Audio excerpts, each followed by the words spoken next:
Learning. I am Shweta here. तो आज मैं आपको कुछ एग्जांपल्स सिखाने जा रही हूँ। एक्टिव से पैसिव उसको कैसे चेंज करते हैं। मैंने अपने प्रीवियस वीडियो में सारे रूल्स बताए हैं एक्टिव टू पैसिव कैसे चेंज करते हैं। तो अगर आपने अभी तक मेरा वो वीडियो नहीं देखा है तो उसका लिंक आपको मेरे डिस्क्रिप्शन बॉक्स में मिल जाएगा। तो चलिए दोस्तों, लेट्स स्टार्ट द क्लास। तो चलिए सबसे पहले ये 4 एग्जाम्पल देख लेते हैं। तो बताइए ये कौन सा टेंस है, ये चारों सेंटेंस कौन से टेंस के हैं? जी हाँ, बिल्कुल सही, ये सिंपल प्रेजेंट टेंस के सेंटेंसेस है। पहला है एफर्मेटिव सेंटेंस, दूसरा है नेगेटिव सेंटेंस, तीसरा है इंट्रोगेटिव सेंटेंस और चौथा है interrogative sentence but relative pronoun के साथ लगा हुआ। तो आप इस वीडियो को थोड़ी देर पॉज करिए और खुद से सॉल्व करने की कोशिश करिए। आई होप फ्रेंड्स कि आप लोगों ने ये एग्जाम्पल सॉल्व कर लिए होंगे। तो चलिए एक बार मेरे साथ ये एग्जाम्पल सॉल्व कर लेते हैं।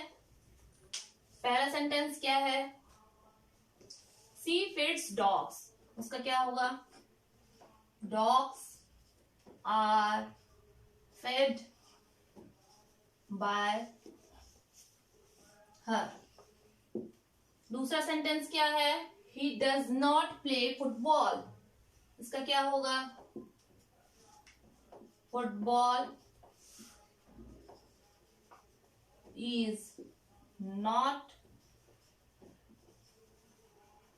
Played by him. हमारा थर्ड सेंटेंस क्या है? Do you eat fruits. इसका क्या होगा? Are fruits eaten by you। हमारा फोर्थ सेंटेंस है who teaches her maths। तो ये क्या हो जाएगा? by whom is she taught maths।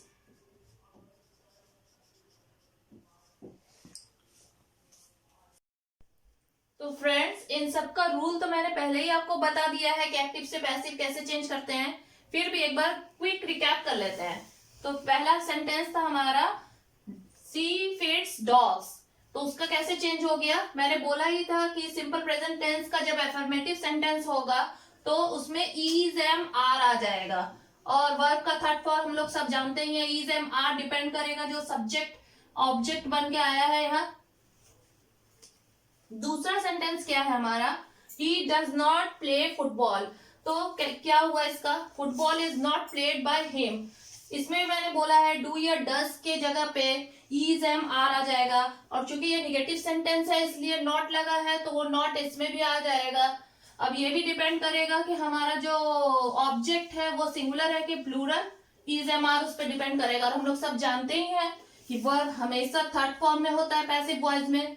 अब हम लोग आ जाते हैं अपने थर्ड सेंटेंस में, डू यू ईट फ्रूट्स। ये इंट्रोगेटिव सेंटेंस है। इंट्रोगेटिव सेंटेंस था, मैंने क्या बताया था कि सिंपल प्रेजेंट टेंस में इंट्रोगेटिव सेंटेंस जब होगा तो डू या डज की जगह इज एम आर आ जाएगा। वो भी डिपेंड करेगा ऑब्जेक्ट के ऊपर और वर्ब अपने थर्ड फॉर्म में रहेगा। चौथा मैंने क्या बताया था कि जब रिलेटिव प्रोनाउन का इंट्रोगेटिव सेंटेंस होगा तो पहला रिलेटिव प्रोनाउन जो भी होगा वो ऐसे ही एज इट इज आ जाएगा। लेकिन हु, हाँ दोस्तों ध्यान दीजिए, हु जब रहेगा तो ये हमेशा चेंज होके बाय हुम आएगा, ठीक है। और उसके बाद इज एम आर आएगा और वर्ब का जो है थर्ड फॉर्म आएगा। तो आई होप कि आपका ये सिंपल प्रेजेंट टेंस के सारे सेंटेंसेस क्लियर हो गए होंगे। तो चलिए फ्रेंड्स, हम लोग कुछ और एग्जांपल सॉल्व कर लेते हैं। सबसे पहले ये कौन सा टेंस है? जी हाँ, ये प्रेजेंट कंटिन्यूअस टेंस है। क्योंकि अगर सेंटेंस में इज एम आर हो और वर्ब में आईएनजी हो तो हम लोग समझ ही जाते हैं कि वो प्रेजेंट कंटिन्यूअस टेंस है। तो इस वीडियो को पॉज करिए और आप लोग खुद से सॉल्व करने की कोशिश करिए। आई होप दोस्तों कि आप लोगों ने ये सारे एग्जाम्पल सॉल्व कर लिए होंगे। तो एक बार मेरे साथ ये सारे एग्जाम्पल फिर से सॉल्व कर लेते हैं।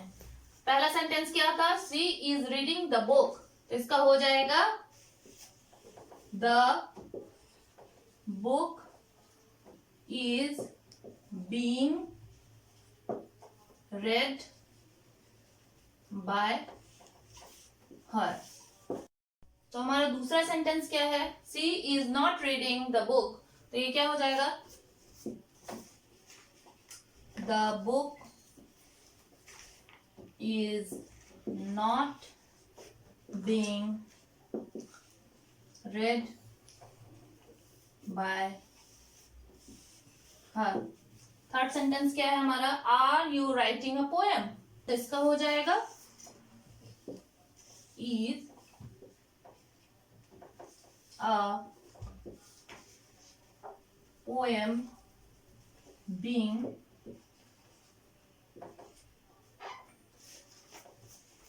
Written by you. हमारा फोर्थ सेंटेंस है, Y are you wasting your time, इसका हो जाएगा why your time is being wasted by you. तो चलिए हम लोग प्रेजेंट टेंस के कुछ और एग्जांपल्स देख लेते हैं। तो ये प्रेजेंट टेंस का कौन सा फॉर्म है, करेक्ट, ये है प्रेजेंट परफेक्ट टेंस। कैसे पता चला हमें, जब सेंटेंस में हैज और हैव हो और वर्ब का थर्ड फॉर्म हो, दैट मीन्स कि वो प्रेजेंट परफेक्ट टेंस है। तो प्रेजेंट परफेक्ट टेंस हम लोग कैसे चेंज करते हैं, देख लेते हैं एक बार। She has done her duty, her duty has been done by her। Second क्या है, he has not broken the window pane, क्या होगा इसका, the window pane has not been broken by him। Third sentence, have you won the match, इसका क्या होगा, has the match been won by you। तो हम लोग आ जाते हैं अपने फोर्थ सेंटेंस पे। फोर्थ सेंटेंस हमारा क्या है, who has written this answer, इसका क्या होगा, हु को बोला है मैंने, जब होगा तो वो चेंज हो जाएगा by whom has this answer been written. तो चलिए इन सारे सेंटेंस का एक क्विक रिकैप हम लोग कर लेते हैं। जैसा कि मैंने पहले ही भी बताया है आपको कि प्रेजेंट परफेक्ट टेंस को एक्टिव से पैसिव में कैसे चेंज करते हैं। तो उसमें कैसे चेंज करते हैं कि ऑब्जेक्ट के बाद हैज या हैव को हम लोग लगाते हैं, फिर बीन लगाते हैं और फिर वर्ब का थर्ड फॉर्म लगाते हैं। तो जब ये इंट्रोगेटिव सेंटेंस आ जाता है तो क्या हो जाता है, ये ऑक्सिलरी वर्ब जो होता है हमारा सामने आ जाता है। एक्टिव में भी वो सामने रहता है और पैसिव में भी सामने लगाते हैं। और उसी तरह जब रिलेटिव प्रोनाउन से शुरू होता है इंट्रोगेटिव सेंटेंसेस, तो वो भी रिलेटिव प्रोनाउन से ही शुरू होता है। लेकिन जब रिलेटिव प्रोनाउन हु रहता है तो हु जो है हमारा चेंज हो जाता है बाय हुम में। ठीक है, क्लियर। तो फ्रेंड्स ये थे कुछ एग्जाम्पल वॉइस पे बेस्ड। आई होप कि आपका वॉइस अच्छे से क्लियर हो गया होगा। अगर आप इसी तरह मेरे साथ एग्जाम्पल सॉल्व करते रहेंगे और मेरे वीडियोस को भी ध्यान से देखेंगे जिसमें मैंने रूल्स को अच्छे से एक्सप्लेन किया है, तो आई कैन एश्योर यू कि आपके एग्जाम में अच्छे रिजल्ट आने से कोई नहीं रोक सकता। सकता है। तो अगर आपको मेरा ये वीडियो पसंद आया हो तो please like, share and subscribe my channel and don't forget to press the bell icon